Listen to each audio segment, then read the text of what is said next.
And now it's time for Bum Reviews with Chester A. Bum.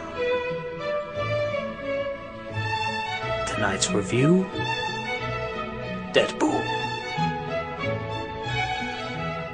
Oh my god, this is the greatest movie I've ever seen in my life! Spoilers!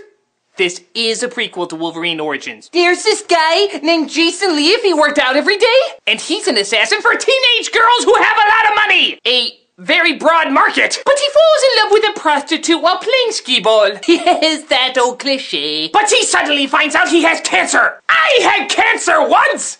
There is no way I can make a joke that won't offend somebody, so I will just move on. So he does what any man in his position would do. Leaves his girlfriend behind, donates his body to mad scientists, subjects himself to a life of torture, and all in the name of becoming a superhero.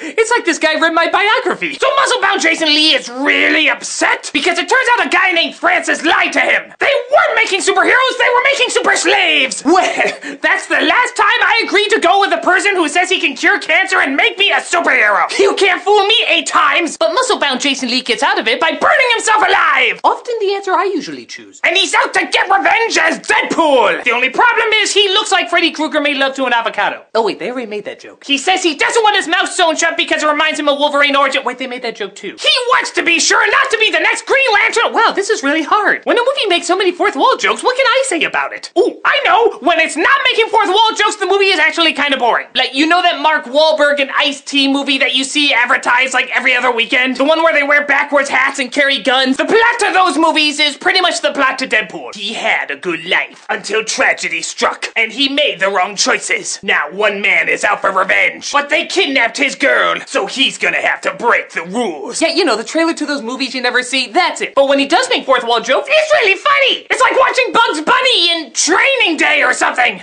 Oh, and 1.5 X-Men are in it! But seeing how it's the only X-Men character ever that actually looks 100% and acts 100% like an X-Men character, that technically makes this the best X-Men movie ever. And their names are Colossus and some girl I've never heard of before. But she can blow up! So I think her name was Spontaneous Combustion.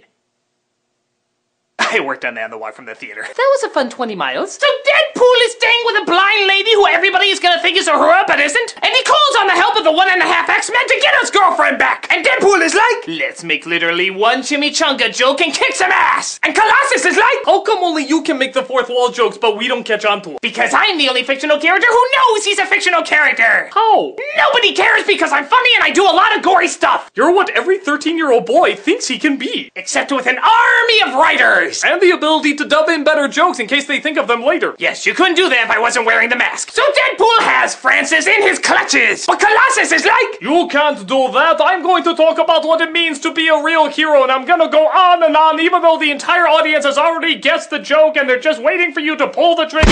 Thank you. Now I'm gonna see if they keep me Russian in X-Men Apocalypse. So Deadpool meets up with his girlfriend and he's like, I know I'm really ugly and you're really beautiful, but I'm kinda hoping we can do that early 2000s sitcom thing where the really hot chick gets together with the unattractive guy. I think if we want to give our main demographic any hope, we better end on an in-joke, end on an in-joke. I'm Ferris Bueller and Cable's gonna be in the next movie. Hooray! So Deadpool was a lot of fun. I especially like the parts where he looked right into the camera and talked to the people. But isn't it kind of distracting when he does that? I mean, doesn't it just draw more attention to the fact that he's a fictional character? Doesn't that make it so friggin' obvious that the illusion is just totally shattered? This is just a bum saying, I have a nostalgia crank to shoot.